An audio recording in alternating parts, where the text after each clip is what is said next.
Hello friends, welcome back to our own channel wealth growth friends. आज हम इस video के अंदर टाटा टेक इस कंपनी के बारे में बात करने वाले हैं। जैसे कल टाटा टेक का आईपीओ कल लिस्ट हुआ है।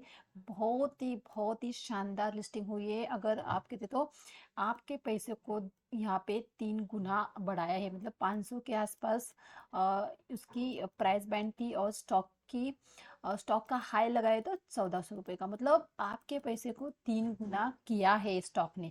तो अब यहाँ पे एक सवाल आता है कि क्या अब स्टॉक को कंटिन्यू करे, मतलब होल्ड करे, सेल करे, या जो फ्रेश बाय करना चाहती है वो बाय करे, तो ये क्या करना चाहिए। तो इसके लिए देखिए, अभी फिलहाल चार्ट को अगर देखते तो चार्ट हमें, अगर किसी भी चार्ट का अगर एनालिसिस करना होता है, प्राइस एक्शन देखनी होती है, तो हमारे पास 6 मंथ का, एटलीस्ट 6 मंथ का चार्ट होना बहुत ज़्यादा ज़रूरी है। लेकिन हम इसके बारे में चर्चा करेंगे, इसके बारे में बात करने की कोशिश करेंगे किस तरह से यहाँ पे देखने को मिल रहा है। तो एक बार फंडामेंटल के ऊपर नज़र डाल देते हैं कि जिन लोगों को फ्रेश बाइंग करनी है उनके लिए एक फंडामेंटल एनालिसिस करने की कोशिश कर रहे थे कि हम किस तरह से यहाँ पे देखने को मिल रहे हैं। तो जैसे कि हमने कहा, तो यहाँ पे 1200 के आसपास स्टॉक प्रेजेंटली ट्रेड कर रहा है। यहाँ पे हमें 5% की गिरावट देखने को मिले।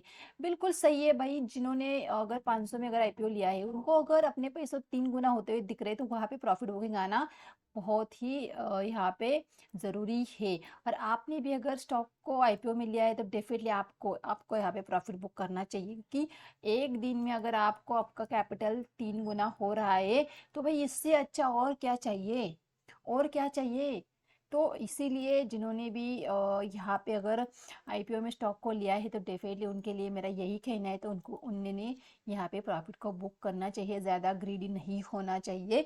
जो मिल रहा है बहुत है एक दिन के अंदर। तो आईपीओ में लिया है, अगर आप लिस्टिंग गेन के लिए लिया है या किसी भी थॉट से लिया होगा, फिर भी आपको यहाँ पे प्रॉफिट एक बार बुक करना चाहिए, चाहे स्टॉक यहाँ से ऊपर जाए या स्टॉक यहाँ से नीचे जाए, लेकिन प्रॉफिट बुक करना बहुत ज़्यादा ज़रूरी है जिन लोगों ने आईपीओ में लिया है। तो स्टॉक अगर देते, ये एक आईटी सॉफ्टवेयर कंपनी है टाटा की। तो ये एक मिड कैप स्टॉक है। तो एक बार फाइनेंशियल के ऊपर भी नज़र डाल लेते कि फाइनेंशियल हमें किस तरह से देखने को मिल।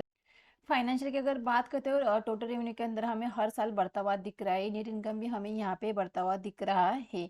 तो यहाँ पे कंपनी अच्छा खासा कामकाज कर रही है। और यहाँ पे अगर कंपनी की बात करते हैं, तो यहाँ पे होल्डिंग की बात करते हैं, प्रोमोटर की होल्डिंग की बात करते हैं, 55% यहाँ पे प्रोमोटर की होल्डिंग देखने को मिल रही है। म्यूचुअल फंड की 2.11%, डीआईएस की 4.50% और एफआईएस की यहाँ पे 2.46% की हमें होल्डिंग देखने को मिल रही है, और रिटेल की 35% हमें यहाँ पे होल्डिंग देखने को मिल रही है। तो यहाँ पे तो फंडामेंटल बहुत ही अच्छे यहाँ पे देखने को मिले, मतलब कोई भी ऐसी चीज़ नहीं है गलत हमें लग रही है। कंपनी अच्छा खासा कामकाज कर रही है, कंपनी की होल्डिंग भी अच्छी खासी है, कंपनी के यहाँ पे स्टॉक यहाँ पे होल्डिंग भी प्लेज नहीं की है प्रमोटर ने। तो चार्ट के ऊपर चलते हैं कि चार्ट पे कहाँ तक मोमेंटम आया था, उसे हम। तो देखिए, कल यहाँ पे 1200 के आसपास लिस्टिंग हुई थी, उसके बाद कंपनी ने यहाँ पे स्टॉक ने 1400 रुपये का हाई लगाया है। उसके बाद कल यहाँ पे क्लोजिंग अगर देखेंगे तो इसी अराउंड इसी आसपास हुई थी। तो देखिए, जिन्होंने भी आईपीओ में लिया है उनके लिए यही कहना है कि भाई जो मिल रहा है बहुत मिल रहा है आपको। लोगों को सालों तक इंतजार करते फिर भी अपना कैपिटल डबल नहीं होता है। आपका एक दिन के अंदर आपका कैपिटल 3 गुना बढ़ा है, तो इससे प्रॉफिट को बुक करना बनता है। क्योंकि देखिए, बहुत बार हमने एक चीज़ को नोटिस किया है, आईपीओ के बाद अच्छी खासी लिस्टिंग होने के बाद भी कंटिन्यू कंटिन्यू स्टॉक में गिरावट और साइडवे एक मोमेंटम देखने को मिलता है। तो आपको अगर बैठे बिठाए अगर इतना अच्छा खासा प्रॉफिट मिल रहा है, तो क्यों ग्रीडी हो रहे हो, बुक कर लो। फिर देखेंगे, चाहे स्टॉक ऊपर जाएगा तो फिर किसी पैटर्न के ऊपर हम बाय करने की कोशिश करेंगे, चाहे अगर स्टॉक नीचे आए तो फिर नीचे प्राइस पे हम बाय करने की कोशिश करेंगे। तो यहाँ पे एक बड़ी कैंडल दिख रही है, हमें प्रॉफिट बुकिंग की कैंडल यहाँ पे देखने को मिल रही है यहाँ पे। तो जैसे कि मैंने कहा कि चार्ट को फिलहाल हम नहीं रीड कर सकते, क्योंकि चार्ट को रीड करने के लिए, प्राइस एक्शन को समझने के लिए 6 मंथ का हमें, एटलीस्ट 6 मंथ का तो चार्ट जरूरी होता है। तो जो लोग फ्रेश बाय करना चाहते हैं, तो वो फिलहाल स्टॉक से दूर रह सकते हैं, क्योंकि देखिए अभी यहाँ पे बायर और सेलर दोनों का यहाँ पे कंपटीशन चल रहा होगा। कुछ लोग बाय कर रहे हैं कुछ लोग यहाँ पे सेल कर रहे हैं। अगर आप भी बाय करने की सोच रहे हैं तो आपको वेट करना चाहिए, क्योंकि देखिए यहाँ पे अभी भी कोई भी सस्टेनेबल मोमेंटम नहीं देखने को मिला है।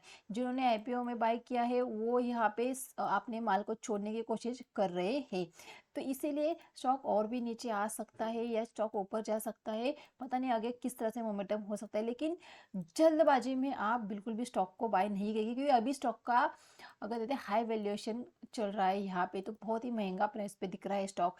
तो इसीलिए फिलहाल फ्रेश बाइंग बिल्कुल भी नहीं बनती है। स्टॉक को थोड़ा सा कूल डाउन होने दीजिए, इस पूरे मोमेंटम को कूल डाउन होने दीजिए, फिर हम सोचेंगे स्टॉक को किस प्राइस पे हमें बाय करना चाहिए।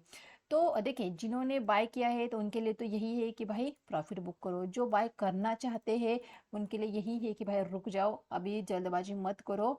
आपको एक अच्छे खासे प्राइस पे स्टॉक जरूर मिलेगा, और नहीं भी मिलता है, छूट भी जाते हैं, कोई बात नहीं, मार्केट के अंदर और भी स्टॉक है। बस तोड़ के इमोशनली, और पता नहीं बाप रे मेरे दोस्त को तो इतना प्रॉफिट हुआ, चलो मैं भी खरीद लेता हूँ, मुझे भी ये स्टॉक ऊपर है तो मुझे इतना प्रॉफिट हुआ, बीस बस ऐसे वैसे बातों के अंदर या फ्रेंड्स के कहने पर या किसी क्योंकि देखिए टाटा का नाम जिस तरह से आता है इमोशन जुड़ जाते हैं। लेकिन देखिए भाई पैसे के साथ इमोशन को कभी भी नहीं जोड़ना चाहिए, मेरा ऐसा कहना है। तो जल्दबाजी मत कीजिए, बहुत अच्छे प्राइस पे हमें ये स्टॉक फिर मिल सकता है। तो फिलहाल होल्ड करने का कोई मतलब नहीं है, स्टॉक को आईपीओ को होल्ड करने का कोई मतलब नहीं है, क्योंकि हम हिस्ट्री को देखते हैं आईपीओ की, तो लिस्टिंग होने के बाद स्टॉक में भारी गिरावट हमें देखने को मिली है।